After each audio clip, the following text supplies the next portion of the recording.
y'all, it's Tammy and Chris with Collard Valley Cooks, and today we are making a toffee pecan crunch cake. Holy smokes, is this one gonna be amazing.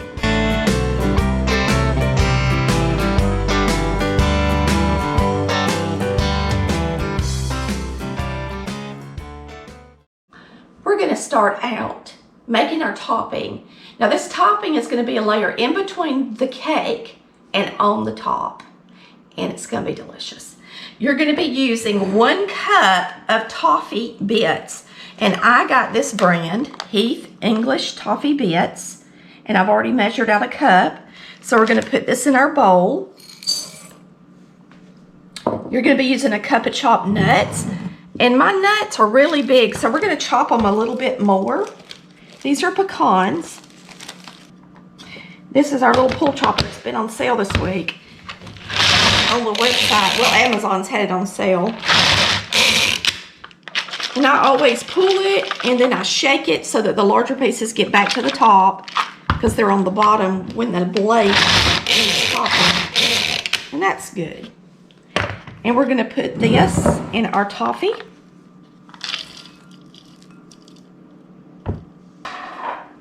I just happen to have some brown sugar. So there goes the brown sugar. And then the only thing left is a tablespoon of cinnamon. A tablespoon won't fit down into my cinnamon jar, so I'm using 3 teaspoons, which equals a tablespoon.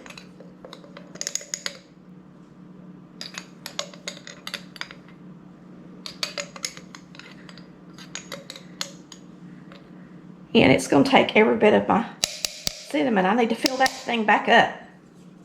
All right, we're going to mix up this topping. So you got your toffee bits, your brown sugar, your cinnamon, and pecans. Don't that sound delicious? And there's a lot of it. So we're going to be using it on the top of the cake and in between the layer of the cake. Now it's time to mix up the cake batter. My cake batter, I'm going to be using White Lily self-rising flour. Now White Lily self-rising flour is a wonderful winter wheat light flour that works beautifully in cakes.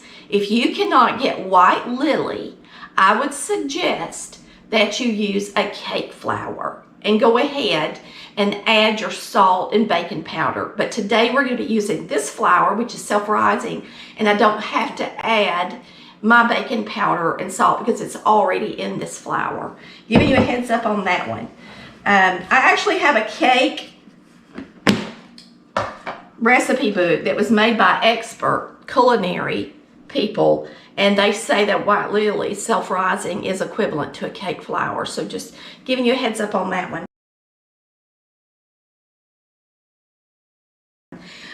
We're going to be using, I'm going to put in my liquids first. We're going to be using 3/4 cups of oil and 4 eggs. So our oil is going to go in. This is a really easy one to mix up because you're not using a butter or a shortening.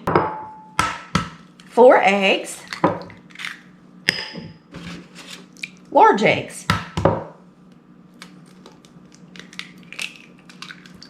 I'm just going to put in 3 because they're extra large.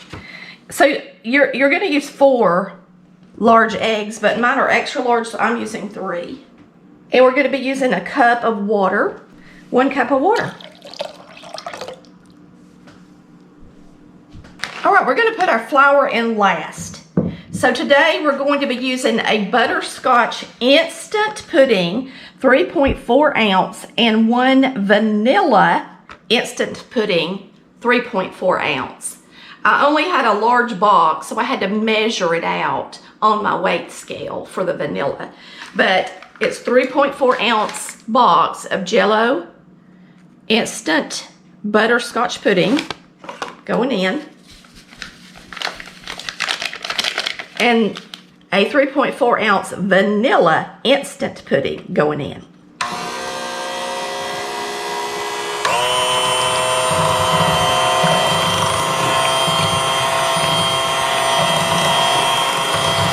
Now we're going to add our sugar. It's a cup of sugar. It's less sugar because you got the puddings in there, and they have sugar in them.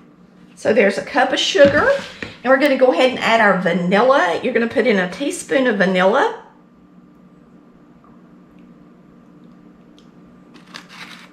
It's going to be really good, y'all. And now the only thing we have left to put in here is our flour. And we're going to be using 2 cups of flour, and I'm going to add it in gradually.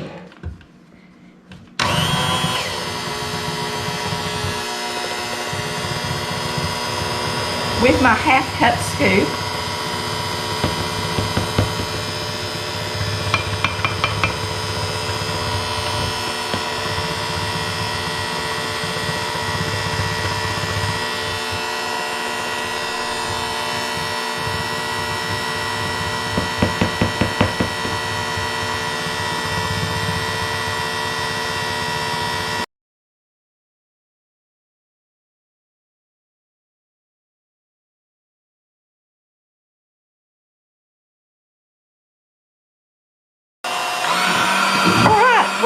We're gonna take out our beaters and get this cake in the pan.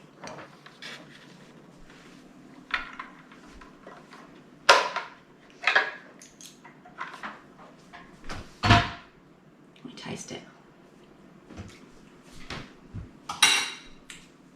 It's very caramel tasting, butterscotchy caramel. This is going to be a delicious toffee cake. Yeah. Now you can make this cake in a bundt pan, but today I'm making it in a sheet cake pan because I want you guys to see it baking, and it's going to be easy to serve. You don't have to make icing to go on top because you got this delicious toffee topping. It's going to be absolutely amazing. Okay. I already love the cake batter, so I know it's going to be really good. All right, so we're going to spray a 1/4 sheet pan. Do a good job spraying your pan. This is a Rada 1/4 sheet pan. They have beautiful 1/4 sheet pans and toast pans, jelly roll pans, stuff like that. And they're nice and thick, and they're made in the United States. So if you get a chance to go over to the Rada site from our website, please go through our website. You can purchase these wonderful cake pans there. Okay, we're going to put half of our batter in here, and you can look, this is a batter bowl, and it looks like I've got about 5 cups of batter. So I'm going to pour it until there's about a little less than 3 cups of batter in the bowl. Boy, that looks like butterscotch, don't it?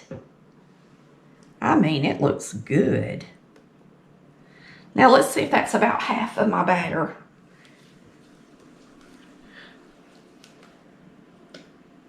Yes. So we're going to spread this out in the pan.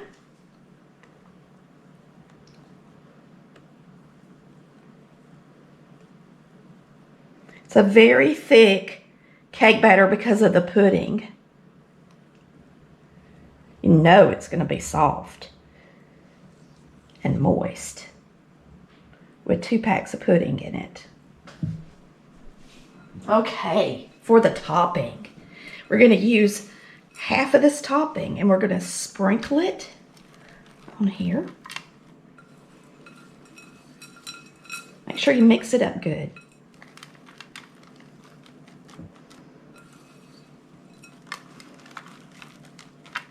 All right. And now we're going to put the rest of the cake batter on it.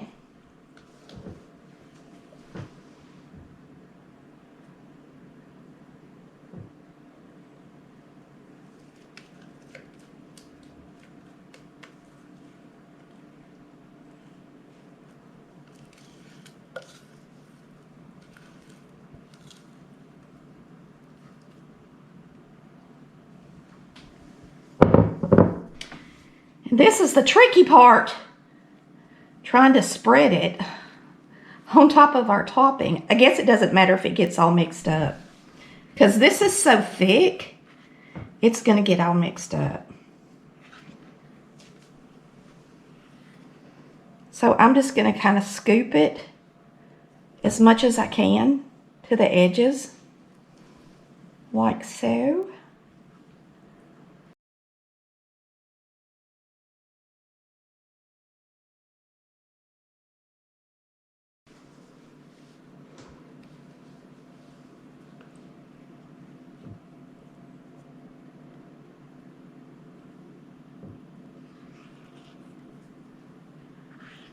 All right. That wasn't that easy to do, y'all. Okay. And now we're going to put our topping on the top again.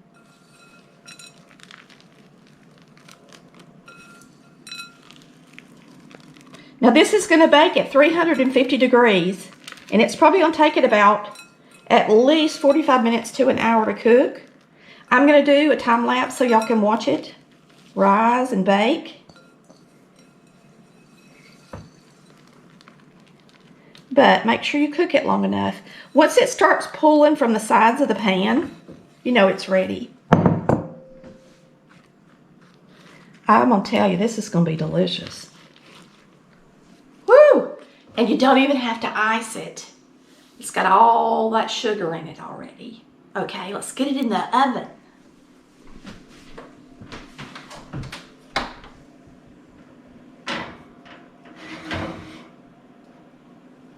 We'll see you in an hour, cake.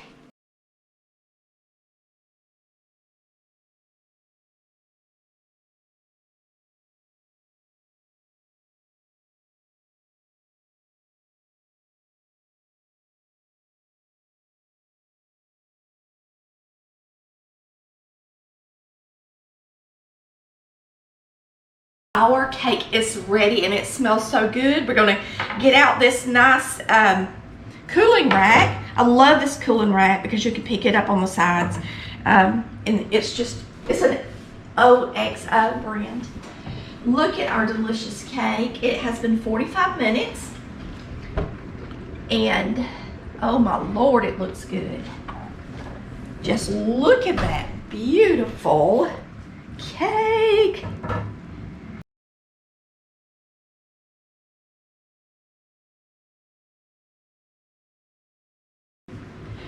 You could make a caramel sauce to go over the top. So if you got some caramel topping like for ice cream, by all means use it. And that would be easy. But Chris and I really believe this is plenty sweet enough without a topping, okay? Because it's got all this cinnamon sugar and toffee and pecans on the top. And y'all, that toffee is very delicious in itself. You can tell this cake is done because it's starting to pull away from the edge of the pan. But by all means, make sure you check it and make sure it's done in the middle before you take it out. But 45 minutes should be the perfect time for baking this cake. And make sure your oven is preheated. I cannot wait to dig in.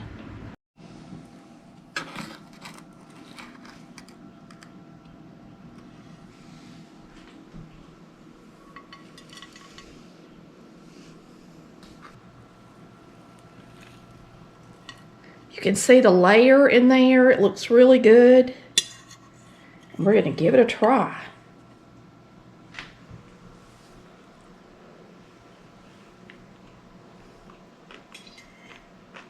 Mmm.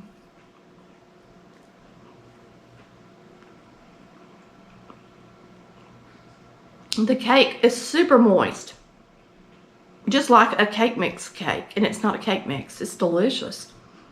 Adding pudding to your cake really softens it up a lot. It's absolutely delicious. You can taste the cinnamon layer. The toffee bits have a nice crunch on the top with the toasty pecans. Whew. Chris said he might even add a few more pecans. I hope y'all enjoyed watching Collard Valley Cooks. And I hope you enjoy our toffee pecan crunch cake. We'll see you next time. Love ya.